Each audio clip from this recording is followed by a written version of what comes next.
of foreign intervention and the role of civil society. Professor Bronner, thanks so much for joining us. You will have to unmute yourself, sorry. Now, there you go. Thank you. I just wanted to say thank you, and I'm very honored to be here and to kick off this session. Now, my talk is about really three things: extremism, civil society, and intervention. And it's meant to provide a certain framework. Now, extremism cuts across the political landscape and political standpoints. It is also a world phenomenon, not a national one. And I think it has to ultimately be treated that way. But for our purposes, I'd like to talk about it in terms of how the United States approaches things, approaches these matters, and how it might approach it in the future. Time constraints don't permit a philosophical disquisition dealing with the relationship between extremism, failed sovereignty, and intervention. But this much, I think, is clear.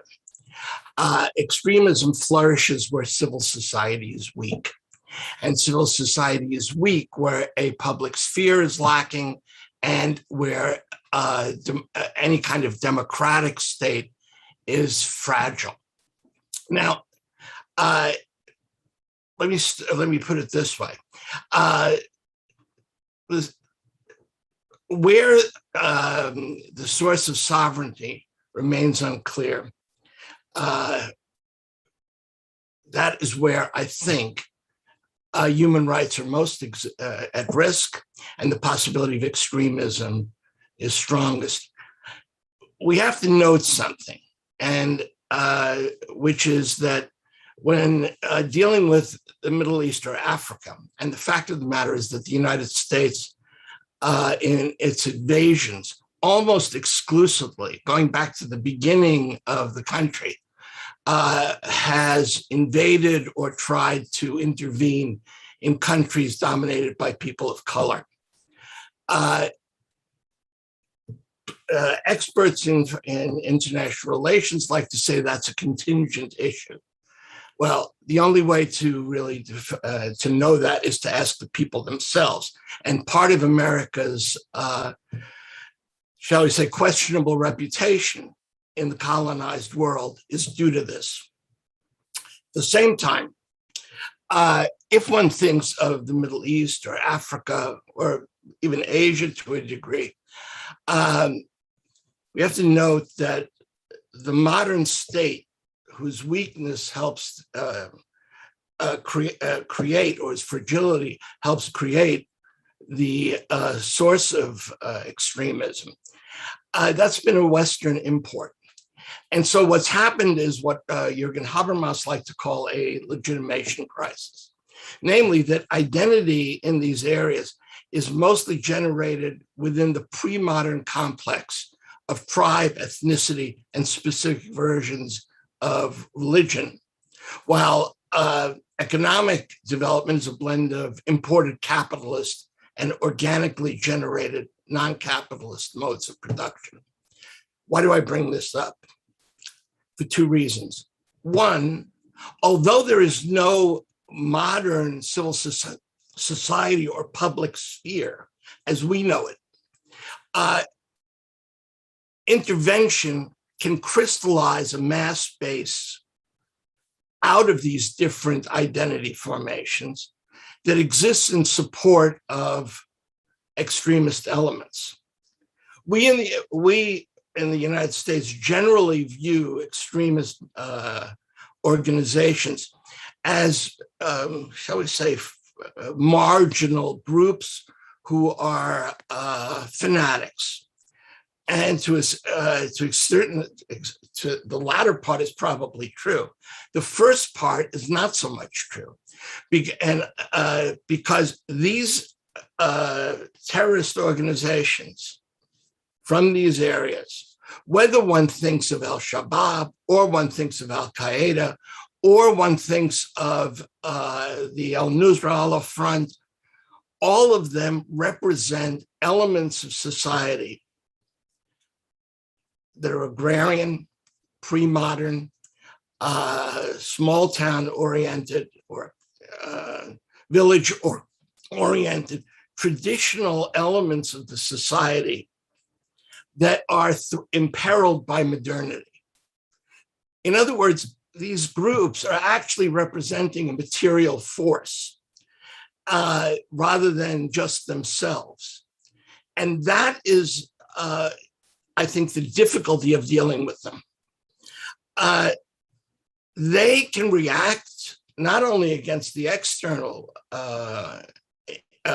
invader, but also against what they consider the imperialist legacy of a corrupt state with its equally corrupt judiciary and even more corrupt bureaucracy, all of which, of course, are expressions of a failed state. And this state, given its lack of legitimation, lacks a legitimate monopoly over the means of coercion, which Max Weber said is indeed the foundation of any modern state. It seems to me then that if one's going to deal with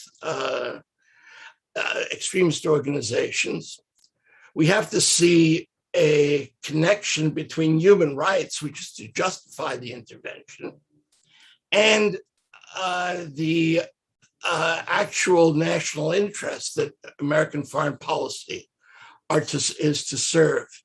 Usually this is seen as contradictory. I don't think it is.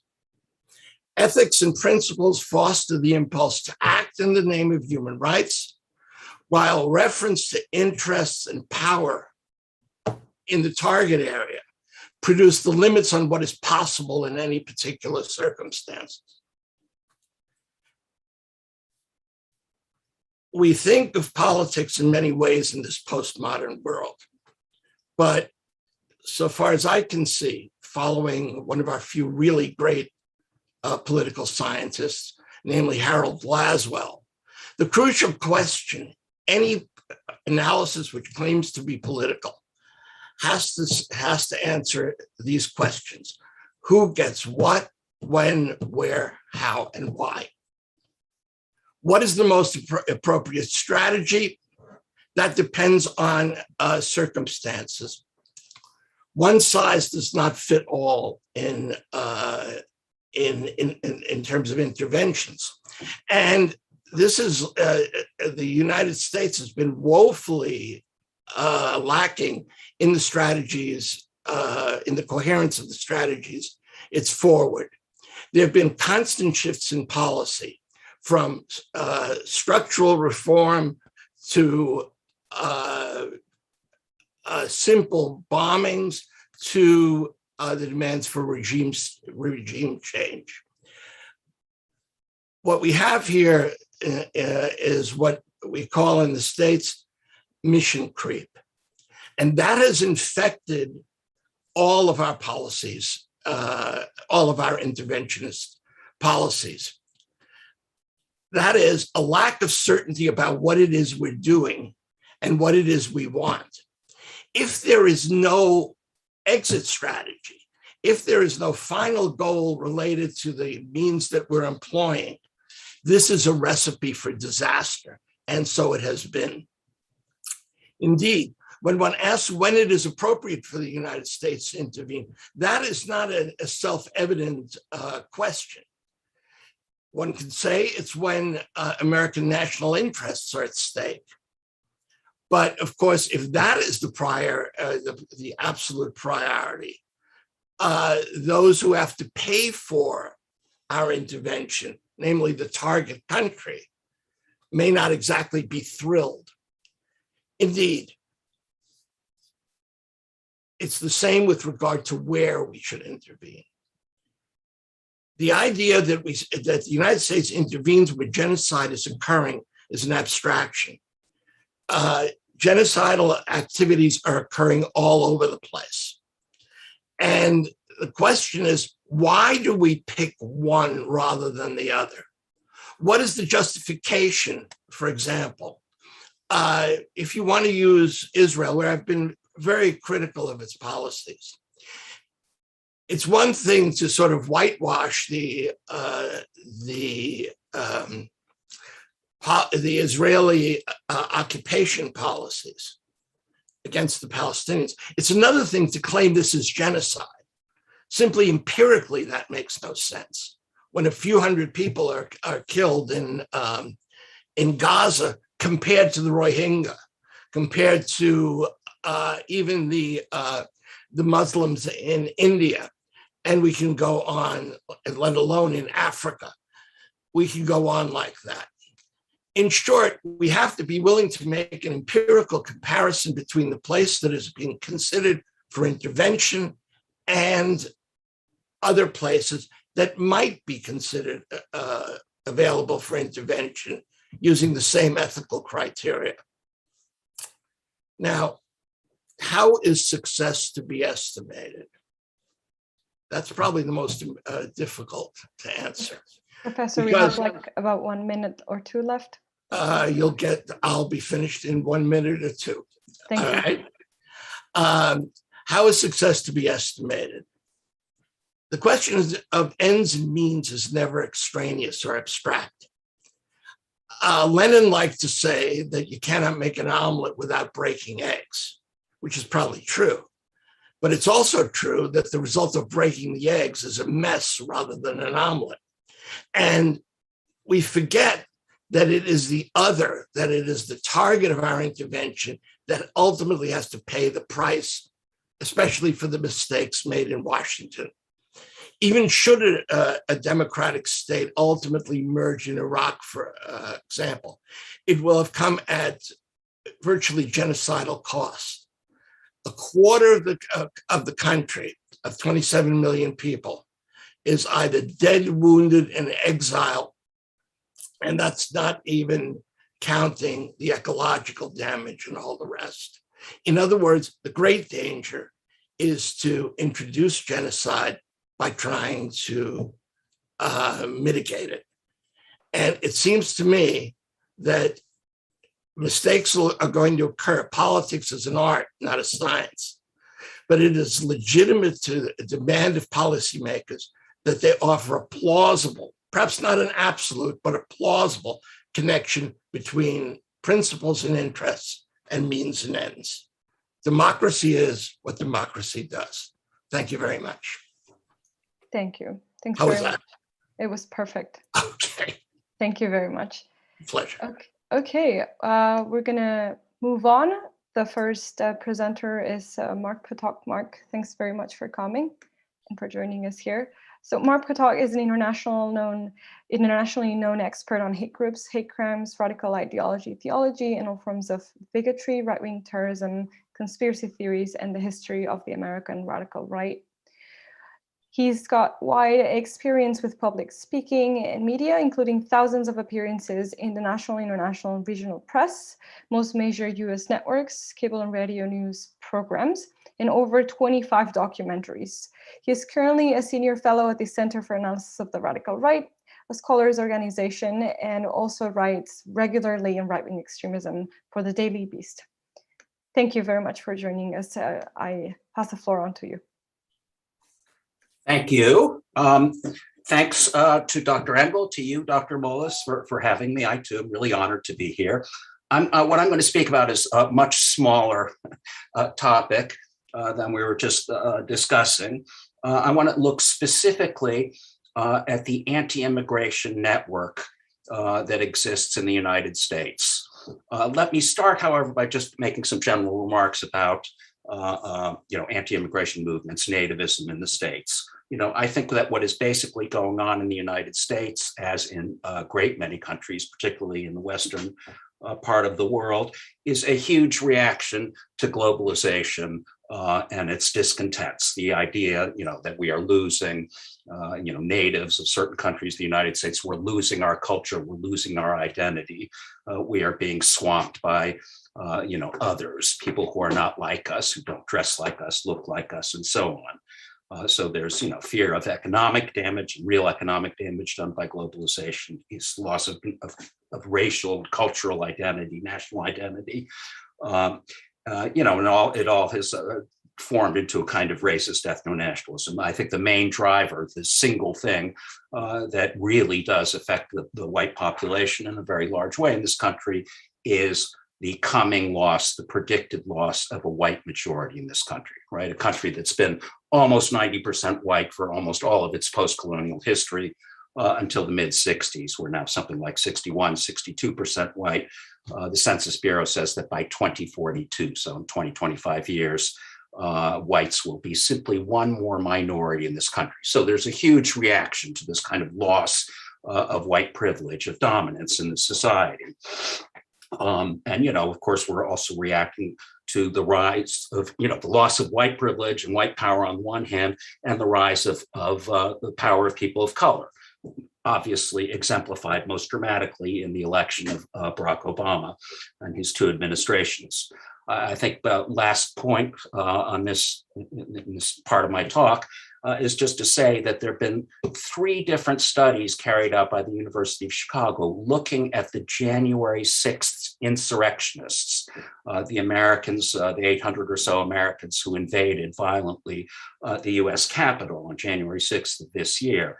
And what they found was that they were the single most important driver looking at these groups of people who were arrested for the most part, was their fears of the quote unquote great replacement, right? The idea, articulated by Renaud Camus in his 2011 book, that, the native population, the white population, is being replaced by other people. What these studies found was that if you came from a county which had experienced for every 1% drop in the last year in the percentage of whites in that county, the county was 6 times more likely to produce an insurrectionist, to send somebody to Washington on that infamous day.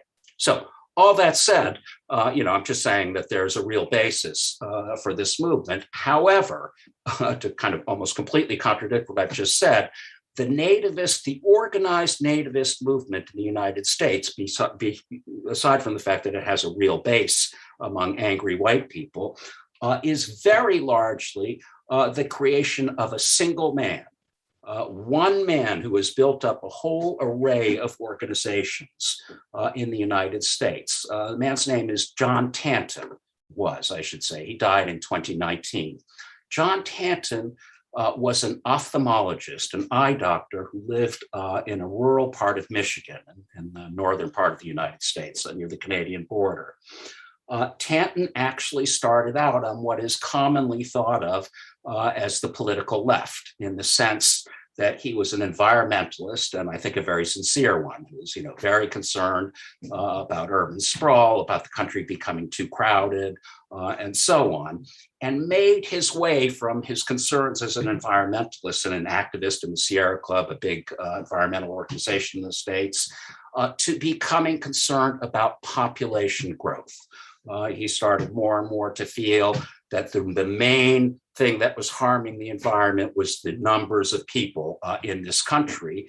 And not long after that, he came to the idea that the main driver of population growth was immigration. And that is where his ideological journey sort of goes. He becomes more and more focused on immigrants, and more comes to see immigrants not merely as numbers of people out there, but as a kind of enemy, people who are not like us, people who are deforming the society in certain ways, and so on. Over the course of 40 years, beginning in 1979, John Tanton created at least a dozen organizations, some of them large, some of them small, 3 or 4 of them extremely important and completely dominant in the nativist world. In 1979, he created probably the single most important organization, the Federation for American Immigration Reform, or FAIR. In 1985, he created the Center for Immigration Studies, which was thought of as this was going to be the think tank that was going to produce the studies that FAIR would then act on in lobbying Congress and so on. Next came Numbers USA, an organization Tanton started in 1996, which was seen as the grassroots lobbying arm, the arm that would collect, millions of signatures and phone calls and so on to influence Congress with. And then finally in 1990, not finally, a little earlier, 1990, the Social Contract Press, which is the most openly white nationalist, or really essentially white supremacist journal. It's a publishing house which does things like, for instance, republish the infamous book, The Camp of the Saints, Jean Raspail, French author's novel, kind of dystopic novel about an immigrant invasion of France written back in 1973. These organizations are among the very best funded sectors of the American radical right. You can be sure, when you look at neo-Nazi organizations or Klan organizations or even militia type organizations, they don't really, they don't have 2 cents to rub together. The anti-immigration sector, though, has a lot of money. FAIR's annual budget, for instance, is about $15 million. And they are incredibly influential. These, between the two of them, the Center for Immigration Studies and the Federation for American Immigration Reform, these groups have testified over 220 times to the United States Congress, and testified in such a way, that they're taken seriously by Congress. Their studies and policy proposals and so on are often acted on. The only kind of sector that is as well funded or as well organized in terms of looking at the sectors of the radical right in the United States would be anti-Muslim organizations, which are also very well funded in this country by various right-wing foundations. I should say that all of these organizations, FAIR, CIS, Numbers USA, each of them claims to be absolutely opposed to racism, to any kind of ethno-nationalism. FAIR says on its website that it is opposed to smears and name-calling, quote unquote.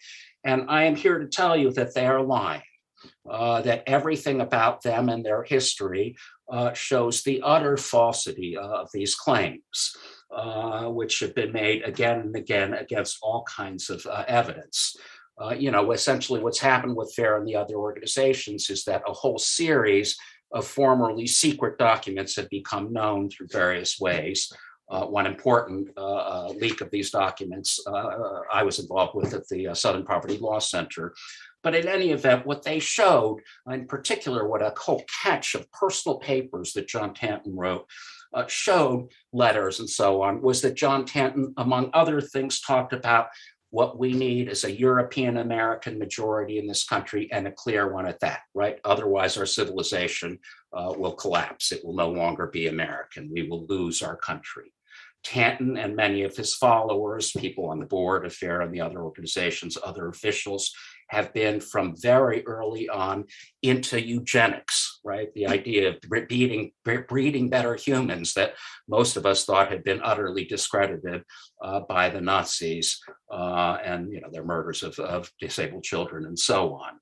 Let me say very quickly, John Tanton, way back in 1969, before he was even much into immigration, was already writing a letter to the state of Michigan, where he lived, asking officials if there were laws that would allow the involuntary sterilization of 2 sisters who he reported to these officials had between them 9 illegitimate children, right? He wanted to force these women to be sterilized.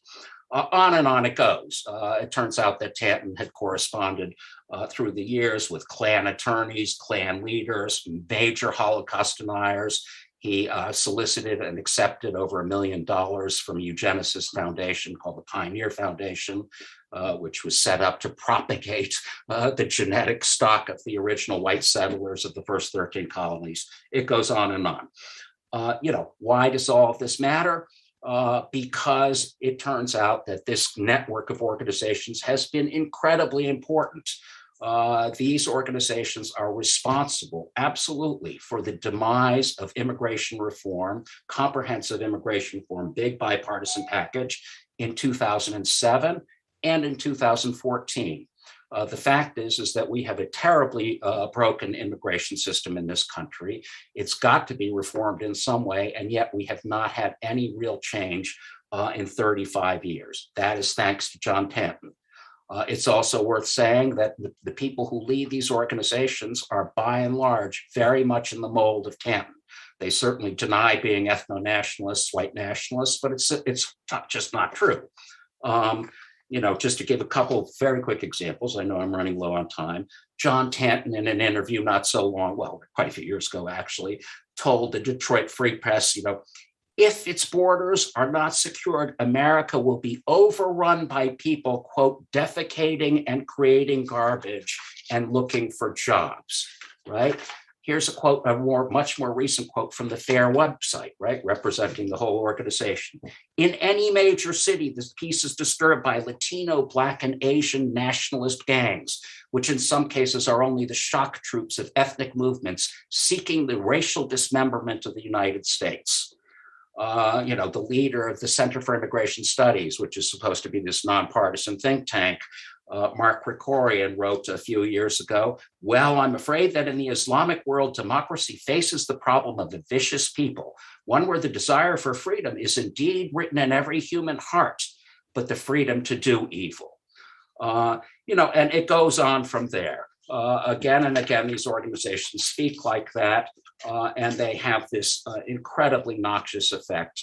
It's worth saying, perhaps as I close, that the Center for Immigration Studies, in particular, this quote unquote think tank, which produces these studies, was an incredibly important support for the most extreme Trump administration policies. Stephen Miller, who was Trump's senior advisor on immigration and really wrote most of those policies, has given major speeches to the Center for Immigration Studies and frequently cited their, may I say, utterly bogus studies in the support of various nasty policies. Just to give an example, in support of President Trump's so-called Muslim ban, Stephen Miller publicly used to support that idea, a Center for Immigration Studies study which claimed that 72 people from the 7 countries named in the Muslim ban, the quote unquote Muslim ban, had been implicated in terrorist activity.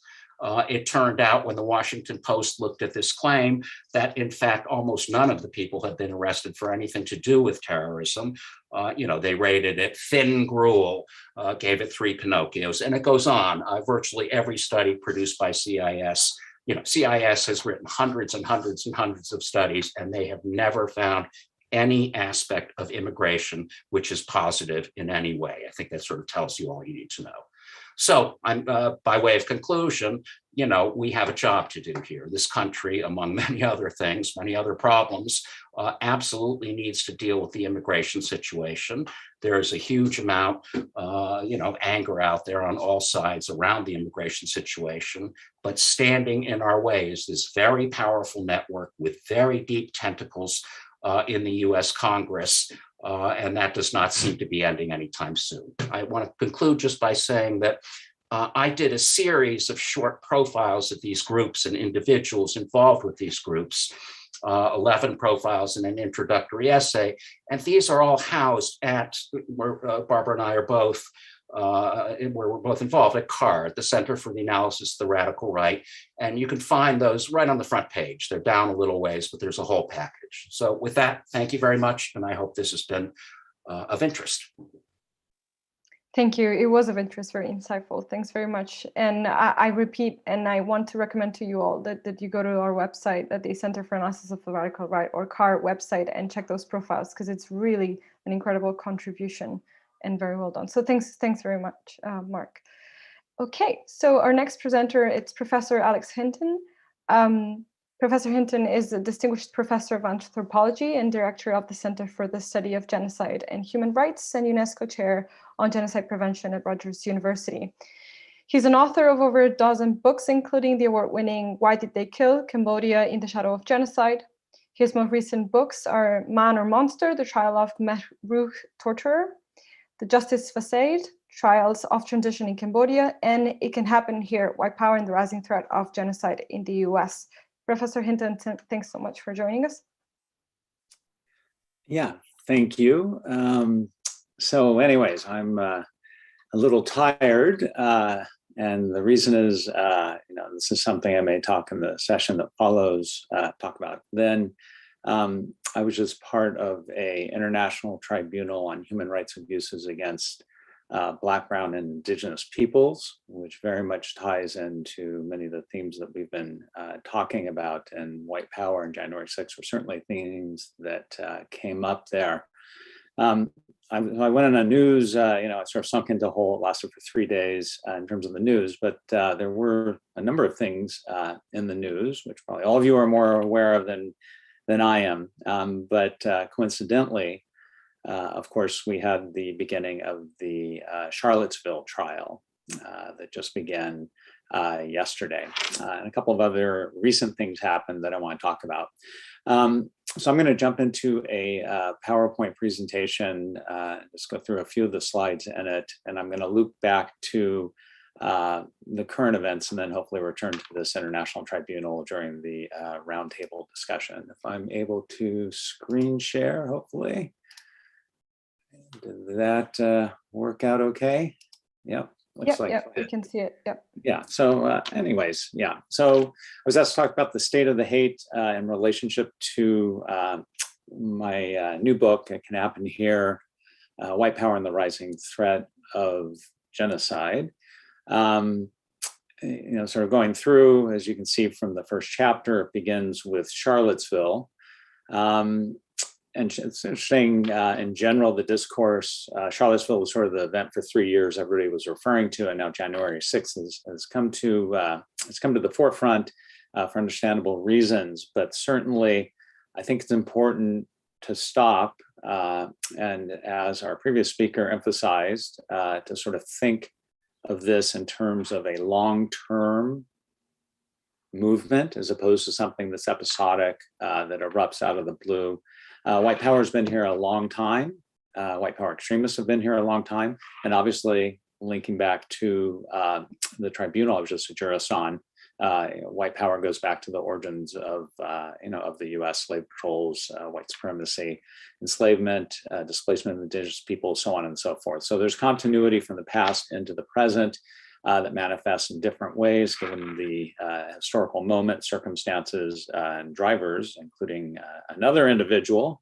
Say we have one in the background doing all sorts of work, and we have another one that everyone's been focusing on, Donald Trump, of course. So in terms of, trying to get to my, so anyway, so in terms of the book, the sort of broader problematic, just within the shorter temporal frame that we've been discussing, the movement from Charlottesville, we have Tree of Life, Michigan, lots of other things were happening as well. These are sort of signature events leading up to the Capitol insurrection. And again, as Dr. Potok just mentioned, this issue of white genocide, great replacement, and there are different iterations of it, which also is an ideology that goes far back in time, right? It has a new manifestation now. Race suicide was one of those manifestations, eugenics as well. You can see that this was very present during Unite the Right, Charlottesville, but of course it's present now.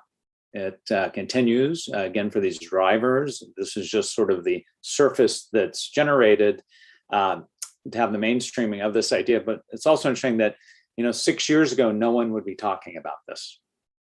There's been an intentional effort that's been successful to move the discourse on issues like Great Replacement into the forefront of public discourse. And it's there, it's on the news. So every time we get images like this, of course, it mainstreams these ideas to some extent. And and this is an overt strategy. Sometimes it's called moving the Overton window. It's talked about as shifting the narrative, but it's an explicit strategy of white power extremists in the US that sort of inflects in some of its current iteration. It looks back to what's called cultural Marxism, which some of you are familiar with, and this idea that Jewish Marxists have a plot to brainwash all white people to feel guilty about bigotry and hatred, and that they use often as sort of malice tactics, Marxist-Leninist tactics, to brainwash people,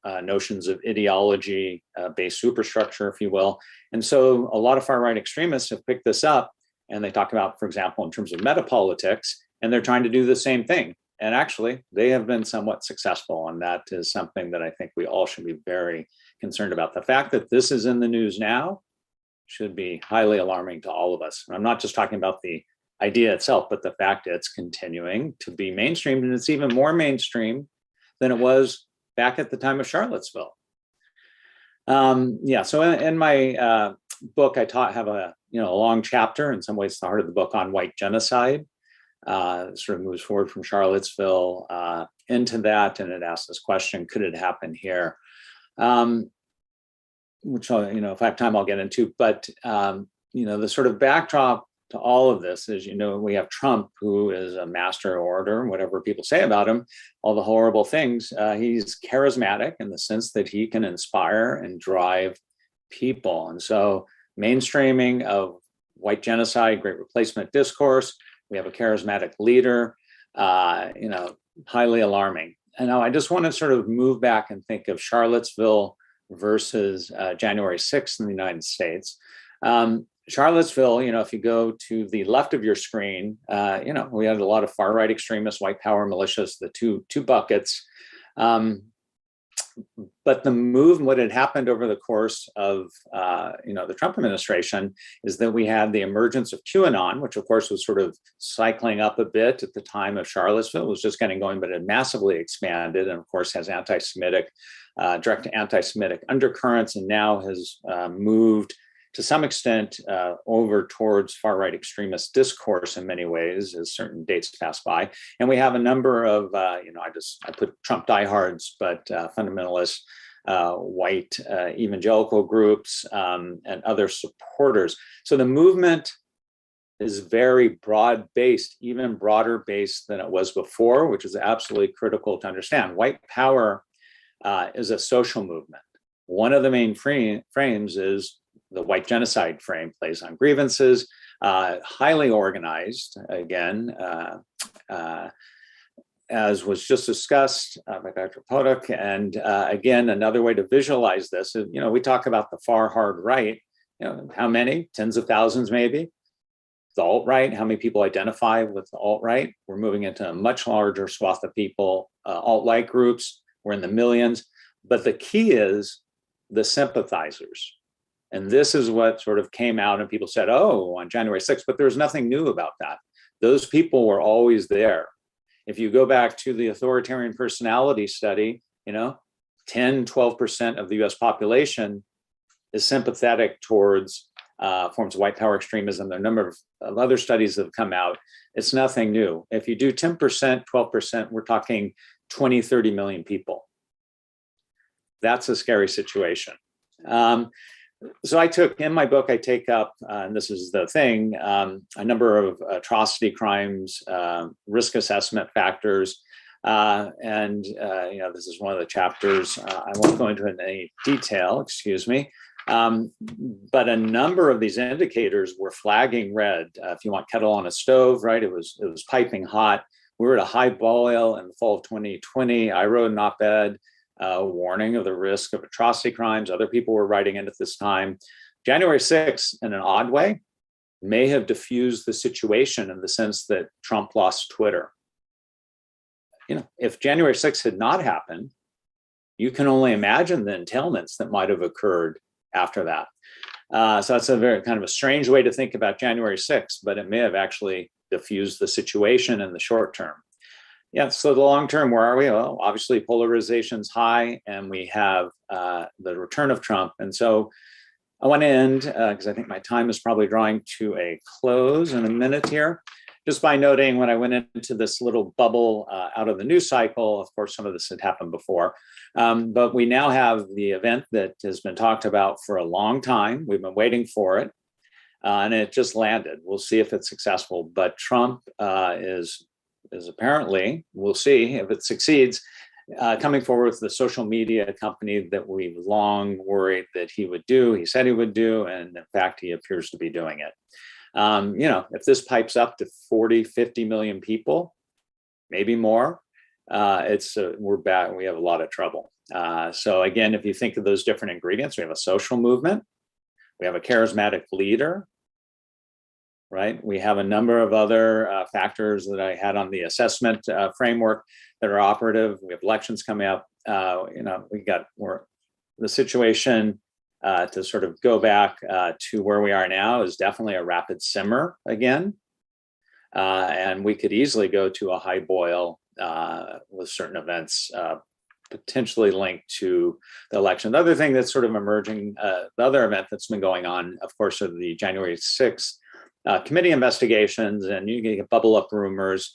But what's clear, even if this sort of splash headline that just came out is true, is that we're finding, as we sort of said, conspiracy, this was pre-planned, it wasn't spontaneous, everybody was talking about that. Well, it appears to have been highly pre-planned in a way that maybe even exceeded some of those who had wild fantasies about what might have been going on. So we'll find out. But the point is, the pre-planning means effectively there was an attempted coup attempt. Coup attempt is a trigger. The person who did that is coming back again, and we all know what happens when there's a return of someone who attempts a coup, undermines democratic structures. And within all of this, I just want to finish last sentence to go back to, if we go back to this one, I just want to emphasize that it's not the far hard right, the Charlottesville people, that we need to be worried about. We do need to worry about them, of course. We need to worry about the broadening of the social movement so that the umbrella sweeps up the sympathizers, which is a massive percentage of people in the United States. So the state of hate to end with in the United States is not good, and it could get a lot worse. So January 6th seemed bad, the removal of Trump seemed good, but we may be in for a real roller coaster. So I'll stop there. Thanks very much, Professor Hinton, for a very interesting presentation indeed. Okay, so according to the program, I'm next. So I guess I'm just going to introduce myself, although actually Dr. Engel already did. So here we go. I'm just going to try and share my screen. Can anyone give me a sign that I'm screening successfully? Thanks, thank you. Okay, yeah, so I'm going to briefly talk about discrimination against minorities in Canada, 2018-2020. The time frame is because, as Dr. Engel explained, this report was handed in last year, at the end of last year, for the European Center for the Development of Democracy. And it was elaborated by myself and Dr. Ali Tisboni from the Royal Military College of Canada. But I will point out a couple of recent events that, in a way, update the conclusions we already reached last year. So the original report was focused on analyzing existing discrimination on the basis of ethnicity in Canada, and more particularly Islamophobia, or discrimination against Muslim communities in Canada. Our assessment was of legislation affecting the interests of minorities, law enforcement practices, social attitudes that promoted racism and discrimination, but again, especially Islamophobia, and extremist groups and movements, and for obvious reasons, the radical right in particular. For this brief presentation, because we don't have a lot of time, I'm gonna just focus on a couple of bills that recently became laws. Talking about them, then I'm gonna move on to law enforcement in general and our main intakes from that aspect, and then social attitudes, or the evolution of those attitudes for the last 5 years or so. And then in the end, I'm gonna share our general conclusions from last year and the recommendations. So Bill C-59 is a bill that recently received royal assent and so became a law. It proposes a number of measures to enhance, supposedly, Canada's national security framework with a view to keeping Canadians safe. The trouble with Bill C-59 is that it empowers Canada's national security agencies to conduct mass surveillance, and it authorizes Canada's signal intelligence agencies to conduct cyber attacks as well, The problem with this is that, for obvious reasons, violates a number of individual and group rights, but it also tends to target very specific communities on the basis of their ethnic or cultural background or religious background. And we've observed last year that it's been targeting Muslim communities specifically. And something interesting that actually happened is that Muslim communities and Muslim individuals flying in and out of Canada were particularly targeted simply because of their destination or where they were coming from. And so that, as a consequence, brought a lot of questions about the impossibility of an individual effectively defending the rights to fly, for example. This is a law that still goes on, and no political leaders have intervened or repealed the law, so it's still a problem that persists. The second bill, the infamous now C-21 or Bill 29, also known as Quebec's Secularism Bill or Laïcité Bill, prohibits Quebec citizens who work in public service from wearing religious symbols while fulfilling their civic duties. For those who don't know, Quebec is a province in Canada, mainly French-speaking province, and dominated by Canadians of French descent mostly. For obvious reasons, this bill mostly affected Muslim women and their right to wear the hijab. When the bill passed in 2019, Muslim women in Quebec actually have reported a spike in harassment and discrimination, including, according to Justice Femme in Montreal, an increase in attacks, that is physical assaults in public, including attempts to rip off their hijab, and harassment, intimidation at work, and finally severe bullying, causing several women to actually decide to remove their hijab in their profile photos on social media, for example. In terms of law enforcement, we observed that counterterrorism and counter-radicalization practices have tended to target Muslim communities through surveillance, as I was suggesting through the bills as well, and other types of profiling and restrictions. This has caused these communities to be suspicious towards a system that should be protecting them, and that obviously has impacted the effectiveness of cooperation, for example.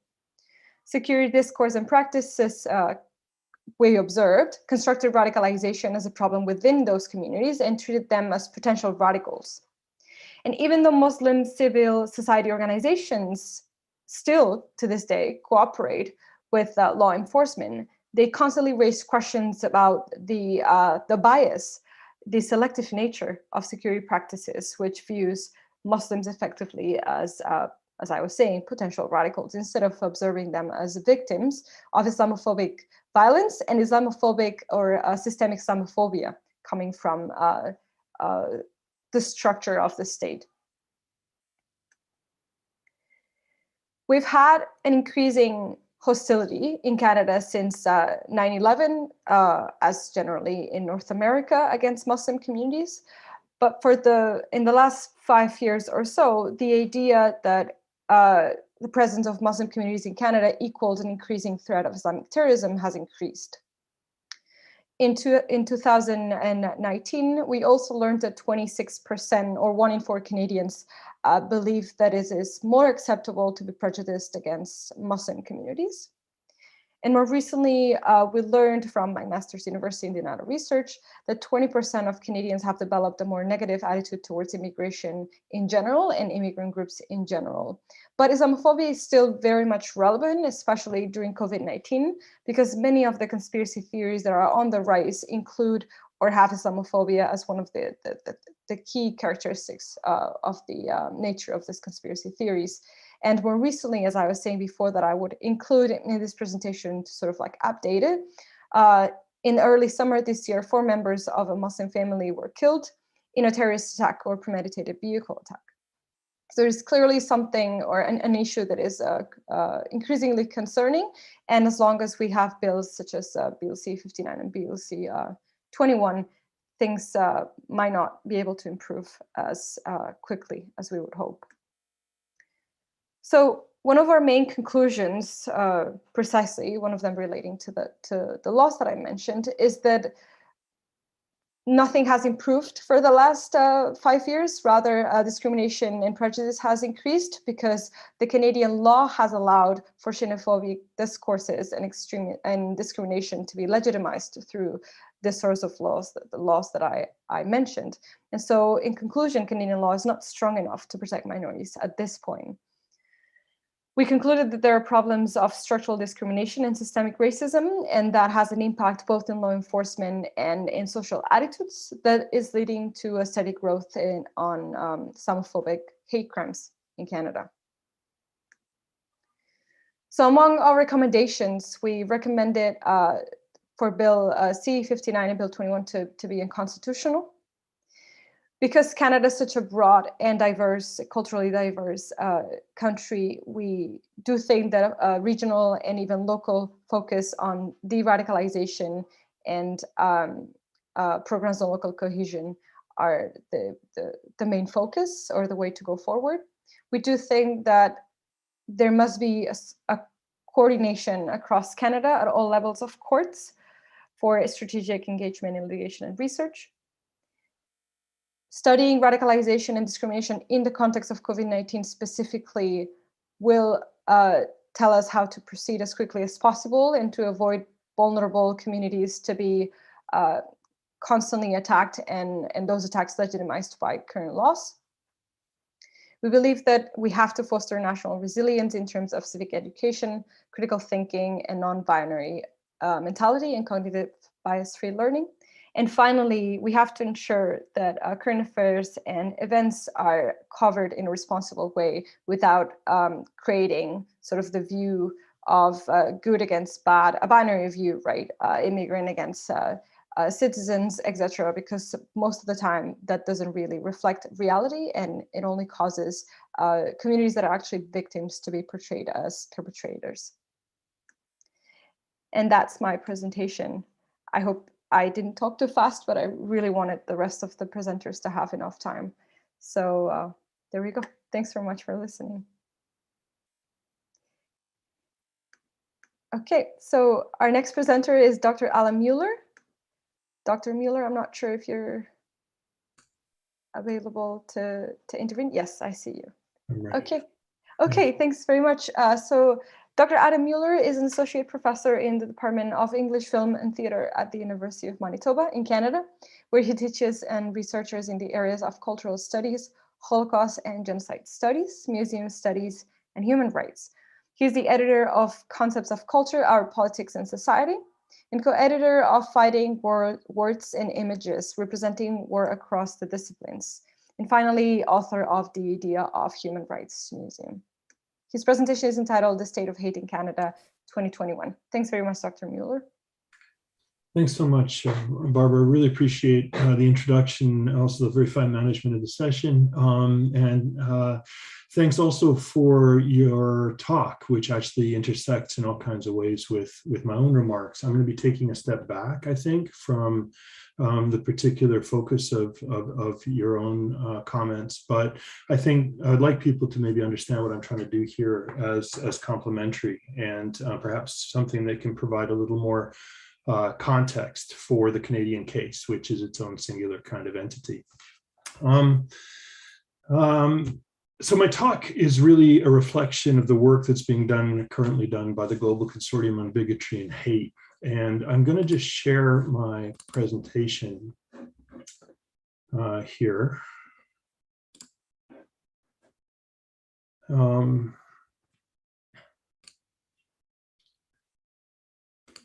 Whoops, there we go.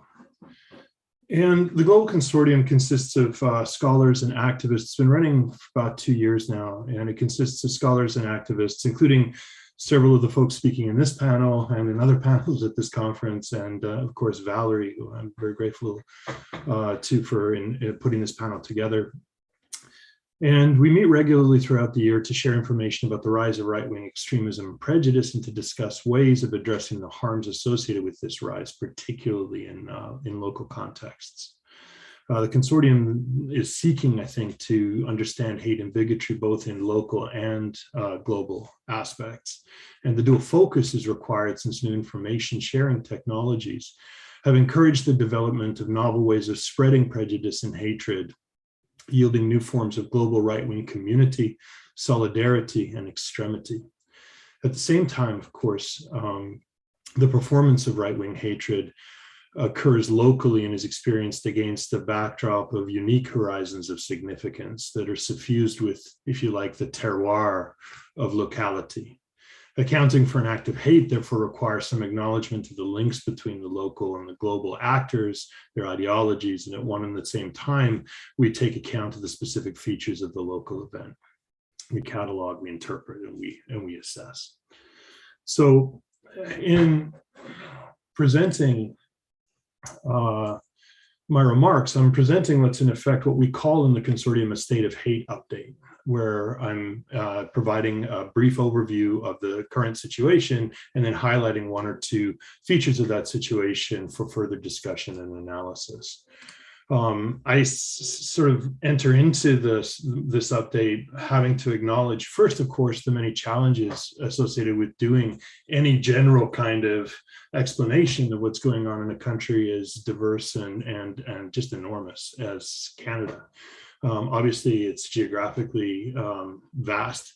It is the second largest total area in the world, but the population density, and this is its own, all of this matters to how we think about the circulation of hate and prejudice in the country, right? And I'll go on to talk about why this matters in a moment.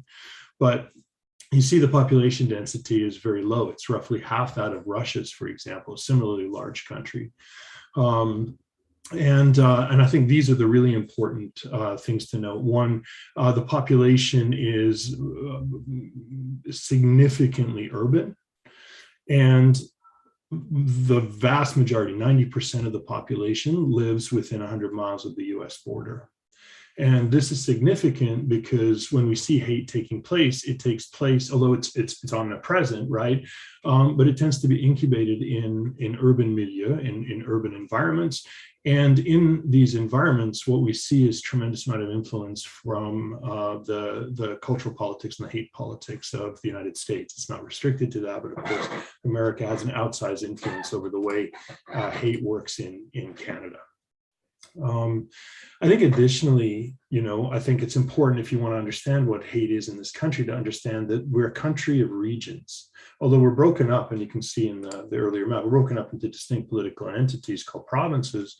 Nevertheless, we're a country of, of regions, and here are the major regions. And there tends to be a great deal of regional solidarity and a sort of, not total homogeneity, but rather a kind of convergence of ideological and cultural and political interests within each of these regions, often because the regions themselves are sort of linked to various resource extraction industries, and so they have unique kinds of developmental and economic histories as a result. But what we see happening is that there's a great deal of regional variation in hate across Canada. So we see relatively low rates of reported incidents of hate crimes in the Maritimes, high rates in central Canada. This would be Ontario and Quebec. So that's the central provinces. And then it begins to increase as we move westward through the Midwestern provinces of Manitoba and Saskatchewan, then the prairie provinces here into Alberta, which is right next to British Columbia. So the further west we go, we see rates of hate rise. What I think is maybe also surprising, at least it was surprising to me, is to recognize how when we talk about hate being an urban phenomenon in the Canadian context, we really are talking not about the large cities. We're talking about the mid-sized Canadian cities within which we see the highest rates of reported hate crimes. So, many of you may never have heard of Hamilton, Ontario, but it leads the country in terms of the level of hate crimes that are reported there. In terms of large cities, it's not Toronto and it's not Ontario, which have their own problems, of course, and significant problems in terms of prejudice and hate, especially institutionalized prejudice and hate. But the largest city in Canada is maybe paradoxically Vancouver. And it's paradoxical because Vancouver is often identified in the international press as one of the most attractive cities to live in the world. And yet, what we notice is that, and the statistics, the sort of longitudinal statistics bear this out, there's been an increase over the last decade, increasing levels of anti-Asian hate crimes occurring in Vancouver, so much so that the city now leads the continent in terms of the prevalence of anti-Asian hatred. As I say, these statistics show that the anti-Asian prejudice and hate, the racism, was on the rise as early as 2019. I think you can go back as far as 2016 or earlier. But I think it's important that we acknowledge that in terms of official statistics, at least, we're dealing, when we talk about hate and prejudice in Canada, what we're talking, and its relation to different ethnic groups, we're talking about anti-Black prejudice as being the most significant or pressing problem. Okay, our incidents of reported anti-Black prejudice far outstrip any other reported form of prejudice, including prejudice against Indigenous peoples, which, again, experienced and living, experiencing anti-Indigenous racism and living in a province like Manitoba in central Canada looks one way, and it seems much more ubiquitous than the national statistics bear out. That's why you have to really look at the regions in order to understand what's going on here. If in terms of which particular hate crimes are the most frequently experienced by Canadians, you'll see that race and ethnicity lead the pack, followed by crimes against individuals targeted for religious reasons, and then crimes targeted against individuals for reasons having to do with their sexual orientation. So anti-gay, anti-trans, and so forth violence. These are the main catalysts of hate in Canada, at least right now. And I think, we can see, and I can cherry pick, and I guess this is what I've done to some degree, but I want to talk about these because I think they've had each of these three events has serving to shift the way Canadians at both the federal, the provincial, and the local level are talking about and engaging with the politics of hate in this country. And these are three events from the recent past, the very, very recent past. So partly as a result of a global response to recent Israeli-Palestinian conflict in Gaza, there was a great deal of anti-Semitic and anti-Islamic, anti-Palestinian hatred and violence on display in Canada. Earlier this year, there were sometimes violent street demonstrations, and some of the public discourse very much tilted towards the deeply prejudicial and hate-filled. Additionally, and Bàrbara mentioned this already, there were 3 generations of a Muslim family out together for a walk in London, Ontario. By the way, note the size of the city. This is not Toronto. This is London, Ontario.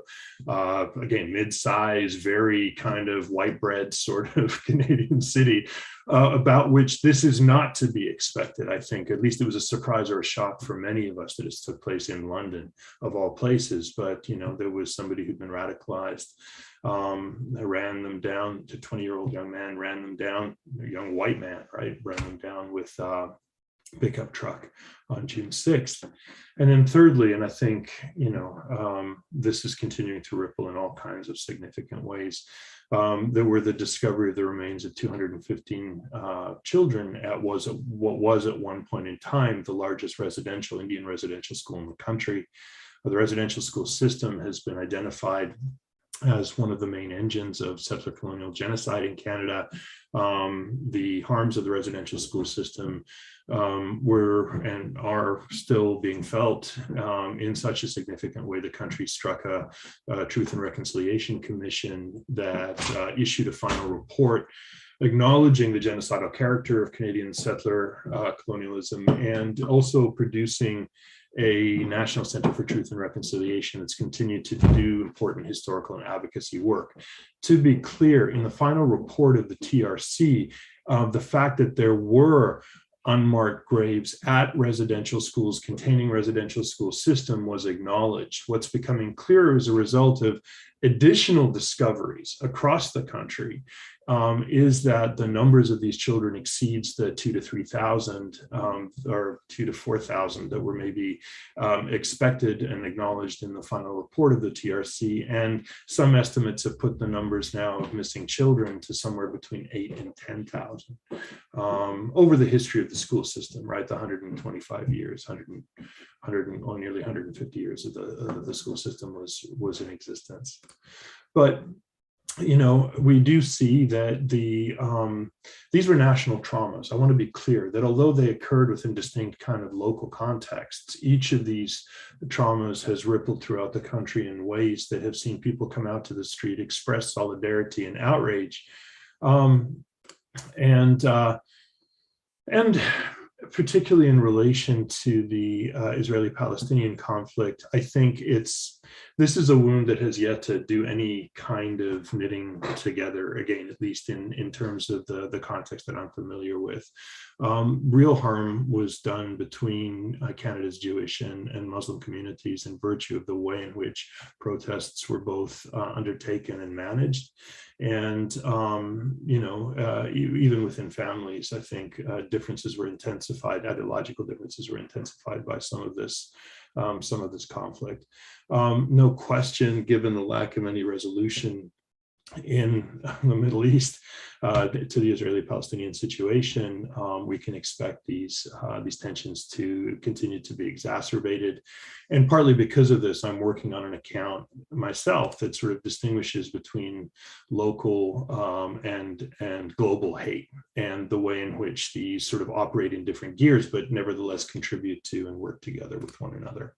Then, as I say, and I'm just finishing up, Barbara, I appreciate the nudge. I know I'm coming to the end of my time, but this Canada Day, we saw a national outpouring of outrage directed against institutions perceived as, and signs of institutions perceived as complicit in the Indigenous genocide experienced by Canada's First Peoples.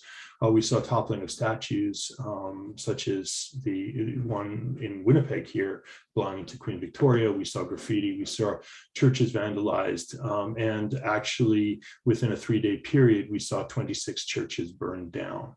In response, the Canadian government struck 2 national summits, one on Islamophobia on the 22nd of July, the second, or the earlier one on anti-Semitism the day before, issued a series of recommendations, which we were sort of building on existing policy initiatives to a considerable degree, but nevertheless undertaking formal commitment to try and work to empower particularly grassroots level organization, community organizations, to give them more ability to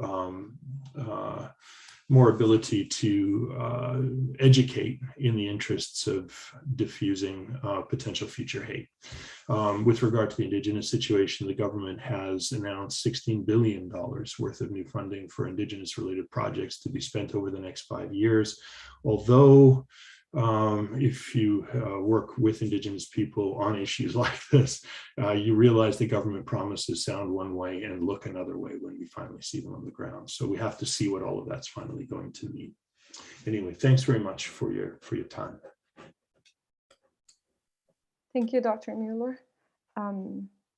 Incredible data. I really enjoyed it. Okay, so moving on, Dr. Daniel Fierstein.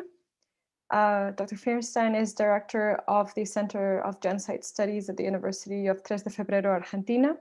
Fierstein has published several books on genocide studies and genocide as social practice. His work used in various His work has been used in various case trials in Argentina, Colombia, Mexico, Chile, and Bangladesh. More recently, he published Pandemia, un balance social y político de la crisis del COVID-19, which translates roughly as Pandemic, a socio-political analysis of the COVID-19 crisis. Dr. Fierstein, thanks very much for joining us. And apologies if I'm not pronouncing your last name correctly. Okay, thank you. That's perfect. And hello, everyone. The idea today is to give you a state of hate in a sub-region, not only in a country, which which is the South America, the southern cone in Latin America, which is is a triangle in the south of the subcontinent and includes Argentina, Uruguay, Chile, Brazil, and Bolivia. And the idea is to analyze the new radical right that appear in the whole sub-region, which is clearly different than the experience we had in the past.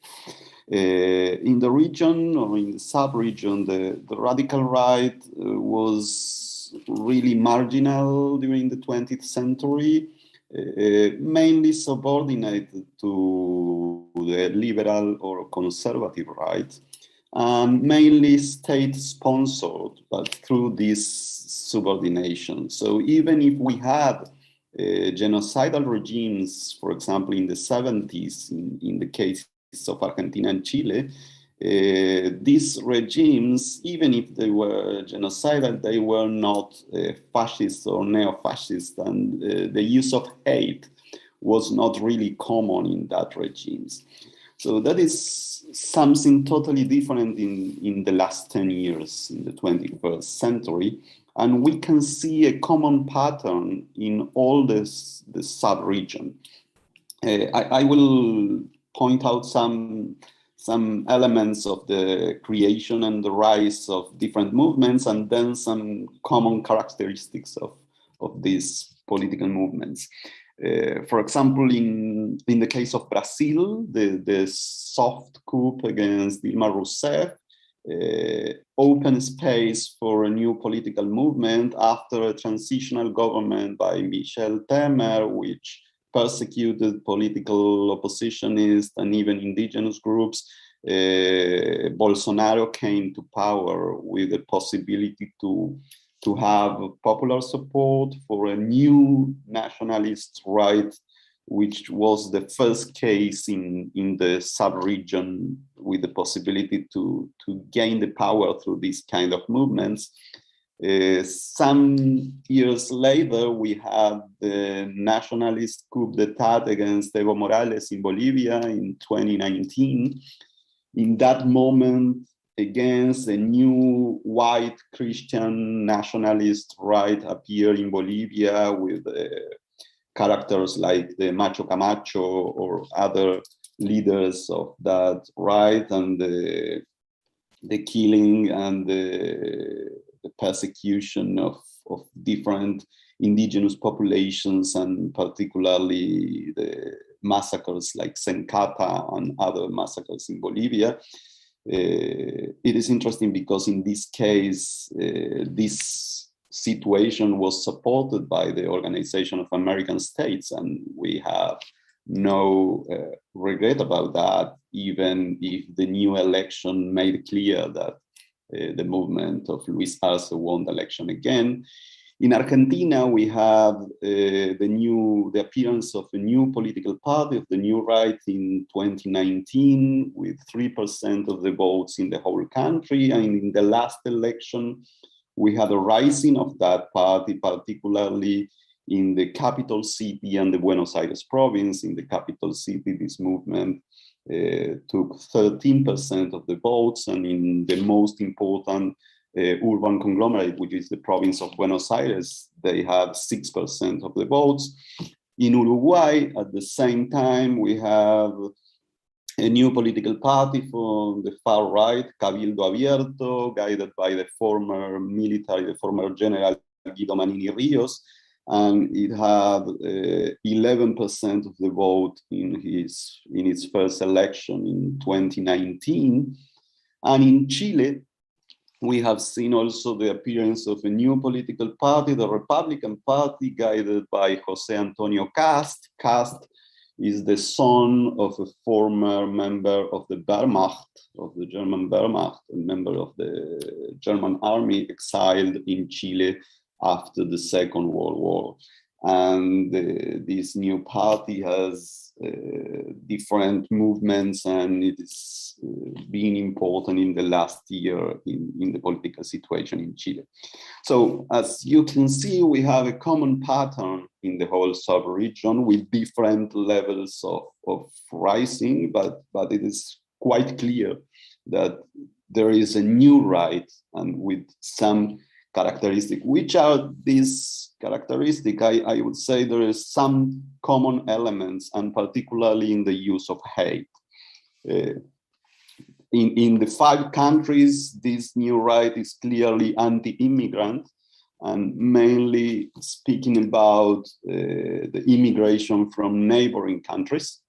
So it's the use of hate is clearly to recover some idea of the nationalist country that should be preserved against the immigration of the neighbors.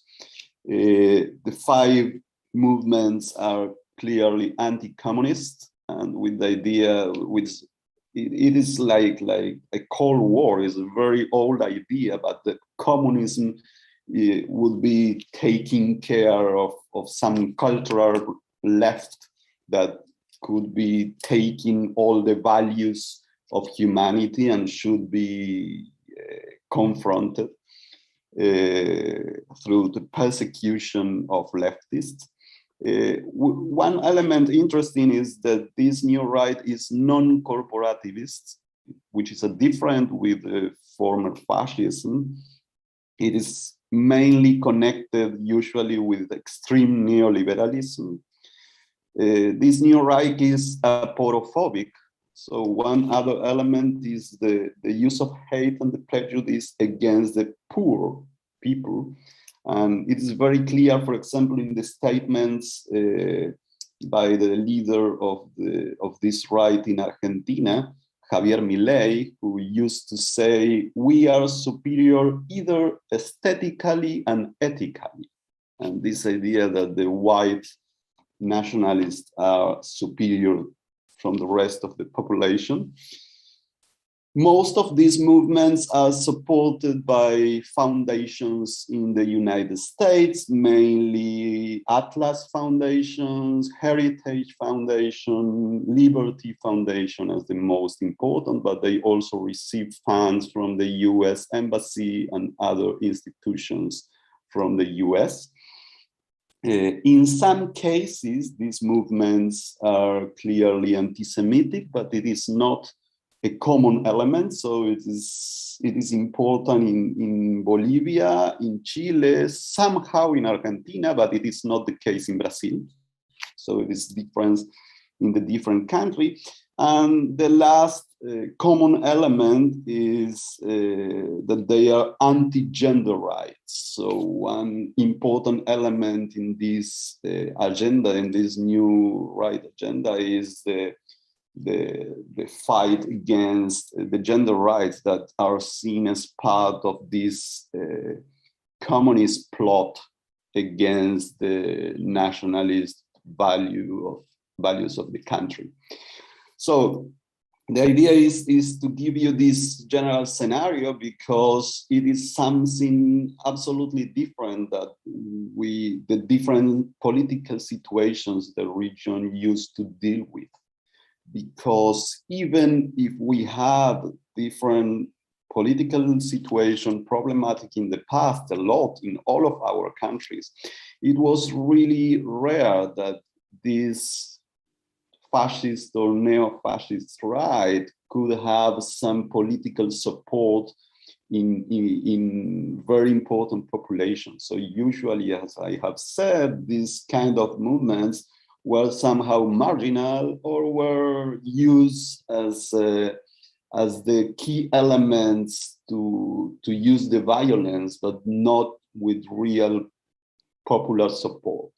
So that's the difference in the current moment in which these movements could access directly to take control of the country, like in the case of Bolsonaro winning the last election, or to have important elements of support going from 5 to 10 to 15% of the votes, which is a situation similar with what Professor Hinton presented today, which is that the real core of the movement is a very tiny group of people, but the level of the sympathizers are rising and rising due to the economic crisis, and particularly connected with the pandemic, which is a real risk of a transformation of the political situation in the whole sub-region. So that's the fundamental element, just to give you a state of the situation in the region. Thank you very much. Thank you, Dr. Feinstein, for your presentation. Very interesting. Okay, so now we move on to our last presentation. Wendy Villa, are you ready to present? Okay. Yes, sorry, I was on mute. Oh. That's okay. That's okay. Okay, so I'm going to introduce you. Wendy Villa is president of the Global Project Against Hate and Extremism in the US. She's an expert in achieving social justice change and influencing narratives and actions around some of the most pressing civil and human rights issues of our time, including the effects of extremism on our society, systemic racism, economic inequality, immigration, criminal justice reforms, and LGBTQ rights. For the last 2 decades, she has successfully directed impact philanthropy initiatives, exposed hate and extremism institutional systems, designed influential policy and advocacy campaigns, leveraged research, and highlighted storytelling to educate the public and create lasting change. Her presentation is entitled "The Role of Tech Companies in the Spread of Hate and Extremism." Wendy Villa, thanks very much. The floor is yours. Thank you. And thank you all for being here today and for having me. So I'm going to talk about the role of the tech companies in hate and extremism. And I'm sure that many of you are already aware of the role of the tech companies in the spread of hate and extremism, not just in the United States, but across the globe. And usually when I'm talking about these issues, or when we're all talking about these issues, we're trying to persuade people to believe that what we believe is happening within the tech companies is actually happening. But within the last couple of weeks, with the release of the Facebook papers, today, Twitter released a study that admitted that its algorithm promoted radical and extremist content. It's less of a persuasion and more of a snapshot today. So, social media and search platforms like Google are American companies, which provide the biggest venue for hate speech. They're allowed to radicalize users into extreme ideologies.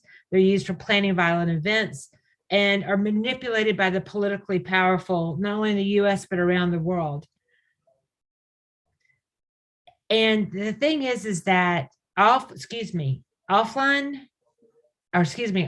hate speech and extremism have violent and tragic consequences. You see here the car that was driven by Kyle Rittenhouse in Charlottesville that killed Heather Heyer.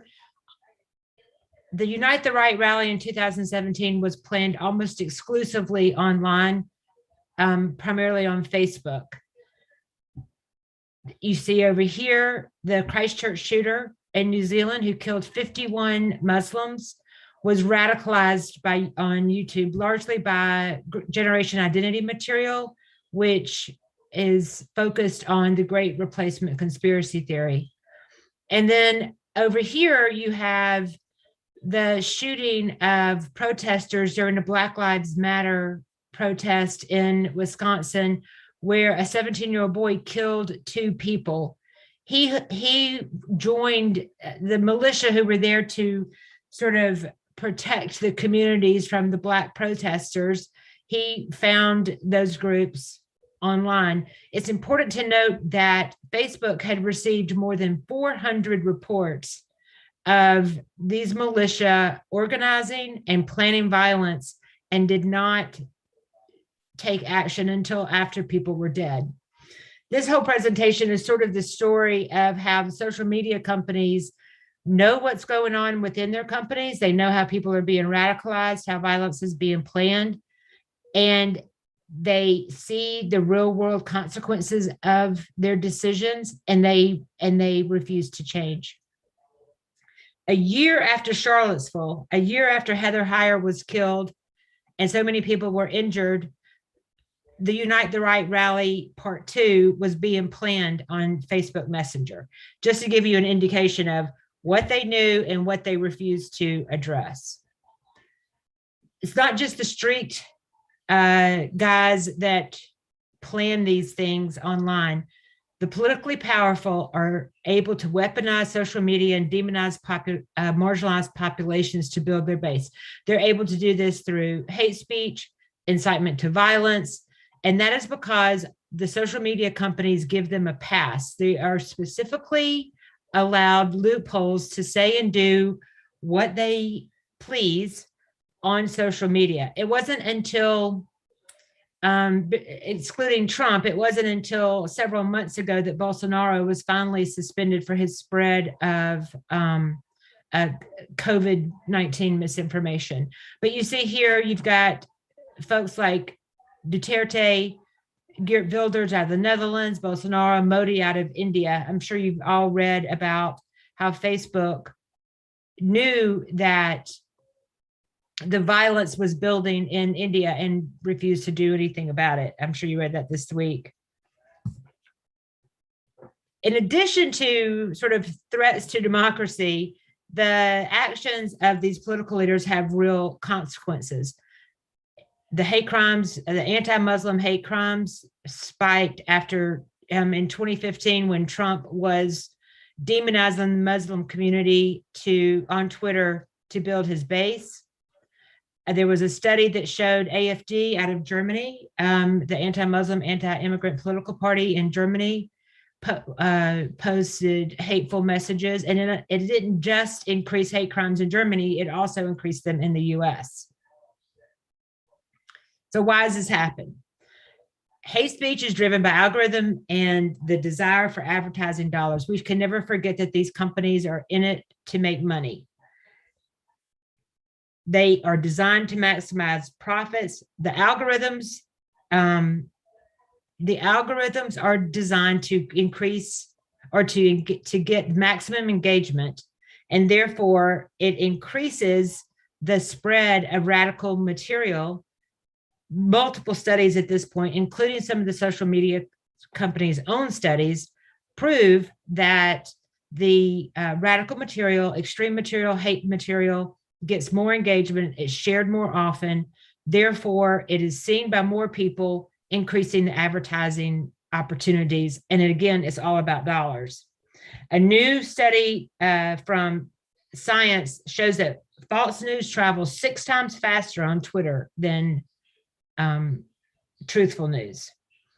And the more a person engages with this content, the more a person engages with conspiracy theories like QAnon or the Great Replacement, or engages in hate speech or demonization of other communities, the more content they're going to see, which leads them to think that this is a normal world, which increases their chances of being radicalized, unfortunately, sometimes into violence. Hate, lies, and misinformation are far more engaging than the truth, and hate sells. And the companies are very, very reluctant to do anything to mitigate that.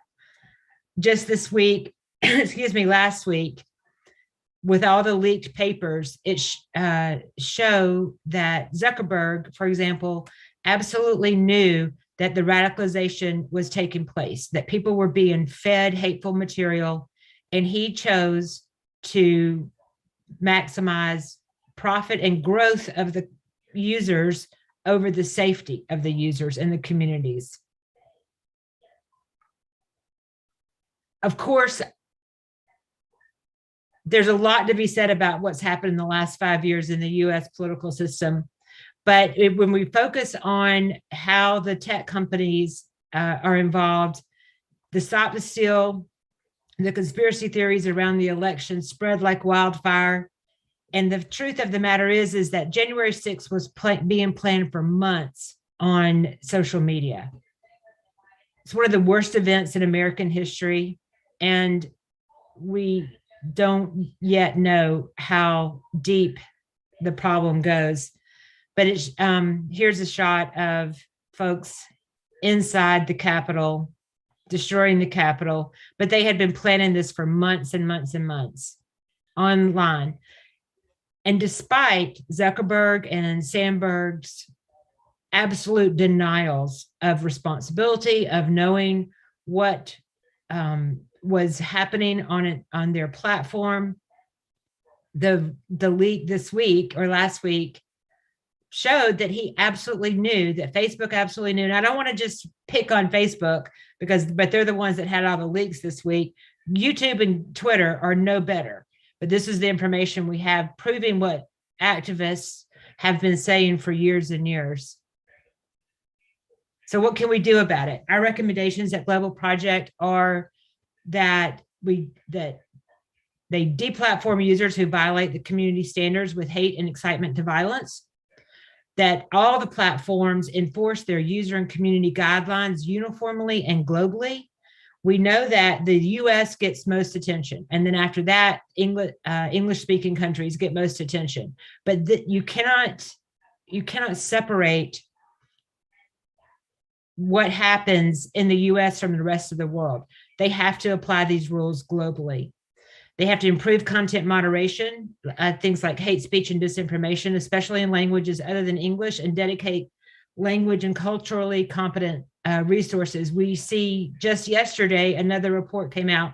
And of course, I know all of you and all of us here in the US who have been working on these issues for years have known this for years, but now we're starting to have some proof that countries are tiered in order of importance and how many resources will be devoted to them. It has to be proportional and have a degree of equity to it. The algorithms can be changed to not promote the most radical of information so that hate is not allowed to be sold. They can make just a little less money.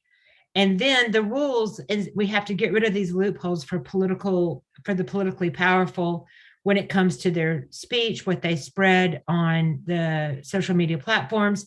Their advertising must be fact-checked. Those are our recommendations. And I just want to close by pointing out that with everything, every terrible thing that has happened in the last 18 months that can be laid at the feet of the social media companies, and with all of the whistleblower and the documents that have been leaked in the last few weeks, Facebook posted its most profitable quarter ever at $9 billion.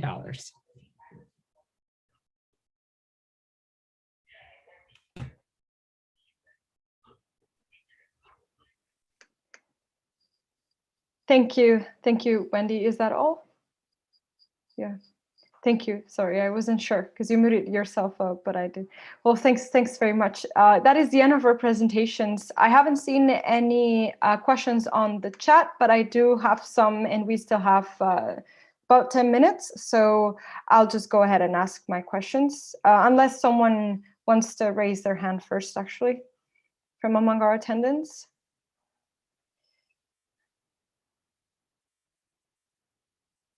Okay, I don't see. Oh, question for Wendy. Great. Thanks, Dr. Mueller. So the question is, when you speak of what can be done, you don't seem to mention the need for new federal laws or regulations. You seem to want Facebook to do more regulatory and oversight work. Why should we trust corporations to self-regulate in this way? Very interesting question. Thank you. Yeah, it is. And I think it's the question that everybody debates. I do think that these corporations should self-regulate, but I don't think we can rely on them to self-regulate. The recommendations I had are what could be done internally or what regulation could force the companies to do. I do think we are past the point of believing that Facebook, Twitter, Google, YouTube are going to properly self-regulate. They have a motivation now because they've been in so much trouble and because of the legislation that's moving through the EU and the UK, and now in the US, where the Congress had pretty much stayed away from it. There is a high degree of interest in finding some way to regulate these companies. So I didn't mention it, but I do think that it is, we're not going to get improvement until we have some regulation. Okay, thank you. So I actually had a question that both Wendy, but also Professor Hinton might be able to answer together. Talking about social media, and Professor Hinton mentioned the effect that the banning of Trump's account on Twitter had. And I was wondering if banning people from online social media or mainstream social media does actually help. There's been a lot of talk lately about the dark web and how it's more complex and more difficult to create protective measures in those sites, and how easy it is for users to just transfer their accounts to those sites. So is banning actually something we can hope might be helpful, or is that reducing the process of radicalization somehow? Is that helpful?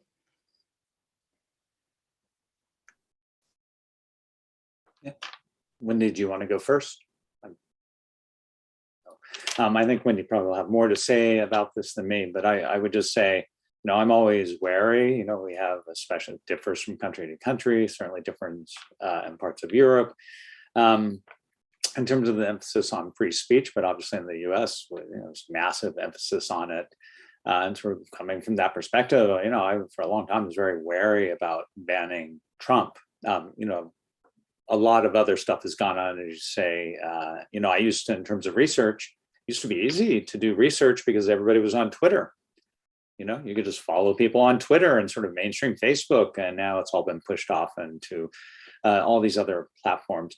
But I think it's a different situation when you have someone who's in a position to influence and inspire other people to engage in acts of violence. So you can have that as an act of sort of speech act in general, but when it actually is catalyzing violence and threatens to, undermine a democratic system, and potentially, as we saw, end up leading to a coup, an overthrow of democratically elected president, we're at the position where we need to ban him. And, hopefully he won't come back anytime soon. He had his Facebook blog, or his internet blog, where he put out the messages, but nobody watched it. Nobody viewed it. So other people would then tweet it.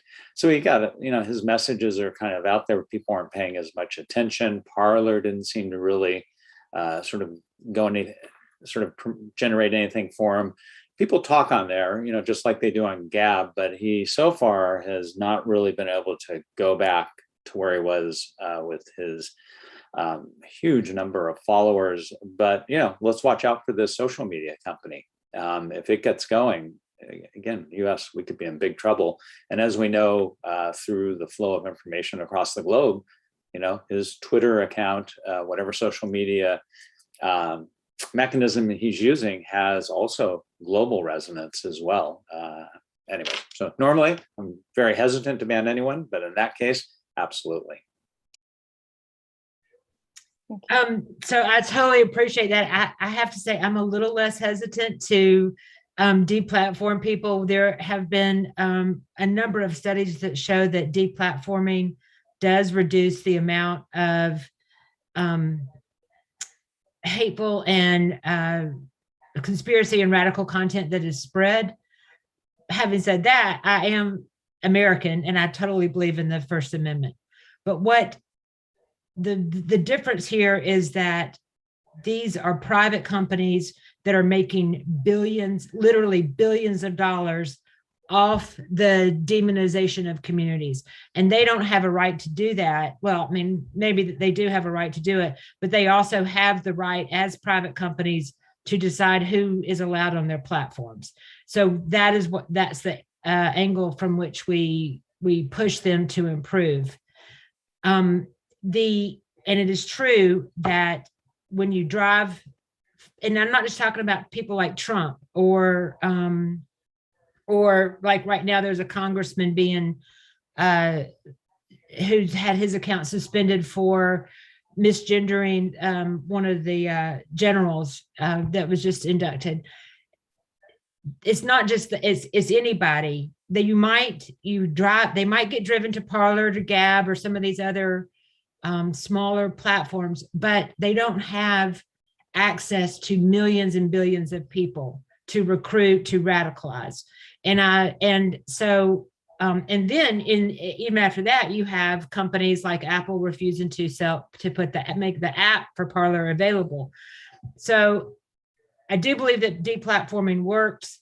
I do think that it is critical that we learn from what has happened in these last few years at the hands of the social media companies, try to force them to take responsibility for it. And if we can continue to drive people into smaller and smaller venues, hopefully we can reduce some of this radicalization and violence. Moving slightly away from the tech, because we do have another question on tech regulations, but I had a question actually regarding the freedom of speech, and I wanted to throw that one to Mark Potok. So we're talking about the First Amendment in the US, and you were talking about the Tanton's network. And I wonder if challenging freedom of speech, which is something this type of networks are taking advantage of, is that something we need to do? How can we actually find the balance between protecting that amendment and protecting ethnic minorities and freedom? And you're asking specifically in the context of the Tanton organizations? Yeah. I mean, I think the prospect of banning their free speech or speech, deplatforming them, is basically zero. There's just no chance. I mean, these are organizations that, as I said, have testified 220 times to Congress. Virtually the entire Republican Party views them as legitimate. Not that many people know the background, which I gave just a very small taste of. So I just, would it be a good thing? I'm a little more in Dr. Hinton's corner. I don't think that deplatforming every unpleasant person, and not that that's what Wendy was saying, but, I don't think that deplatforming on every unpleasant person is terribly helpful. And at some point, I don't think there's any question that it drives people, more in the direction of radicalization, right? The government won't let me say anything. The government won't let me do this. They won't let me do that. The elites are forcing us to do this and that. So, I mean, the Tanton organizations, by and large, perhaps the social contract accepted, don't really engage in the kind of name call. Certainly they smear people with conspiracy theories and so on. For instance, they have a theory, the theory, the Aztlan theory, that Mexico and Mexicans are secretly plotting to take over the southwestern United States. My own experience in covering this world is that when you tell people they can't say that, at least for a very large number of people, that means it must be true.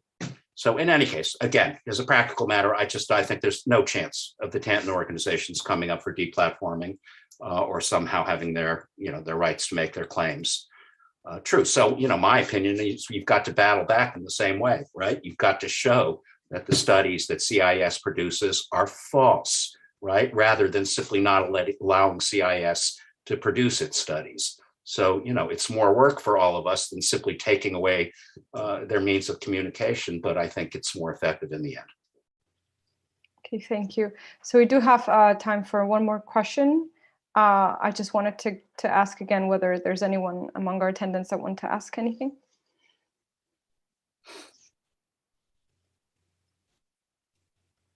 Okay, so I do have a couple more questions. Perhaps I'll given that the presentation by Dr. Fierstein and Professor Bronner had something, maybe a question that I can throw to both of you. So it has to do with intervening and coordinating transnationally efforts for counterterrorism. So in Dr. Fierstein's presentation, we saw that there's a lot going on at a transnational level in South America. So a lot of sympathizers to similar movements, regardless of regional differences. And so I was wondering if a transnational coordinated approach in counterterrorism action should be a solution in South America. And that relates to Professor Bronner's presentation, because I was wondering, we were talking about the US intervening and invading other countries on the basis of international human rights on the one side, but then protecting national interests on the other side. And I was wondering if you believe that the US actually has as a choice as an independent nation, or intervening should be something more of a coordinated decision among several countries beyond national interests, is what I mean. I know it's a little bit, I tried to sort of match, yeah, but yeah, thank you. Daniel, you want to start or should I? Start. Okay. You actually, Barbara, you actually hit on a larger issue, which I think involves the categories we use. For example, there's much talk about post-imperialism or post-colonialism, much throwing around of the terms imperialism. It's almost as if we don't know what we're talking about, because they're mutually exclusive theories of imperialism.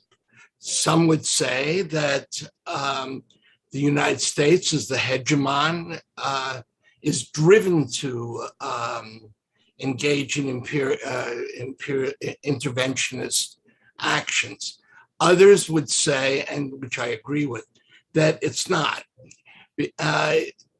You can imagine situations, in fact, not only can you imagine them, they've taken place, where government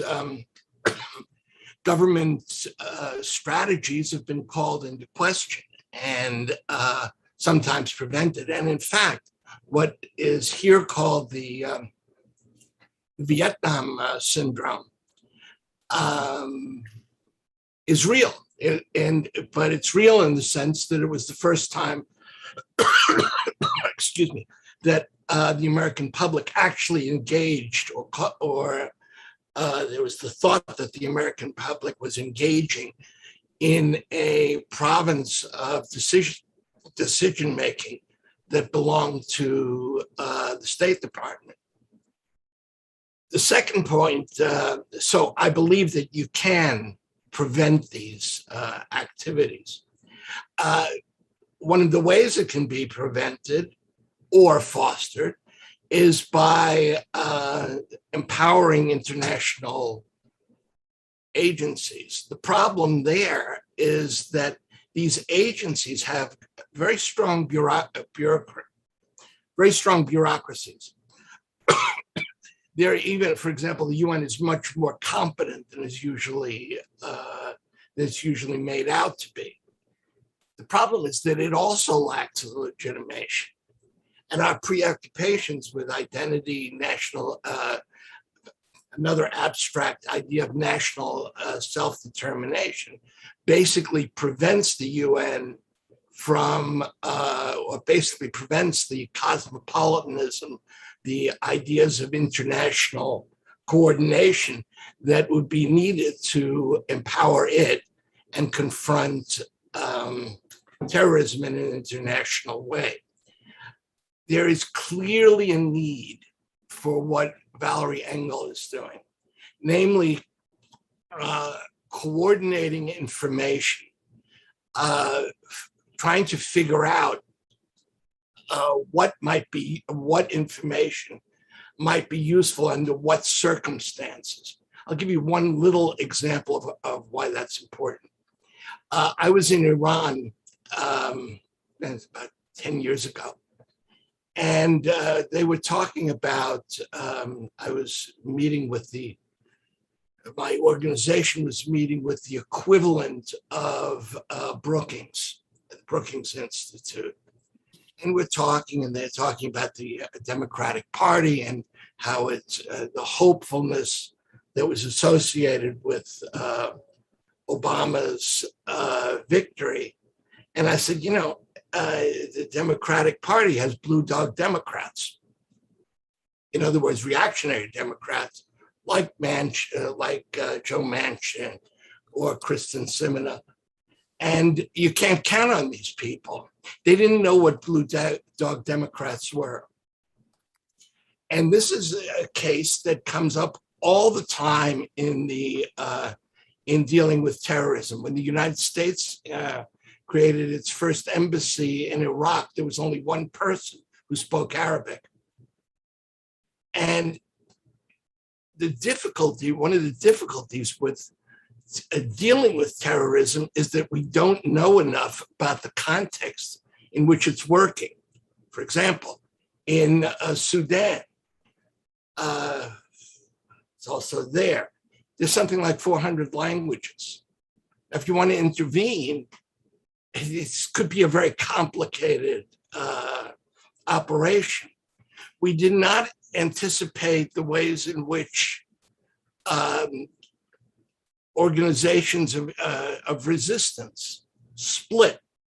For example, in Iraq, the resistance that was set up, which was completely over-romanticized and idealized in the United States, ultimately gave birth to not only to new Al-Qaeda organizations, but to the Al-Nusra Front, and you could say also ISIS.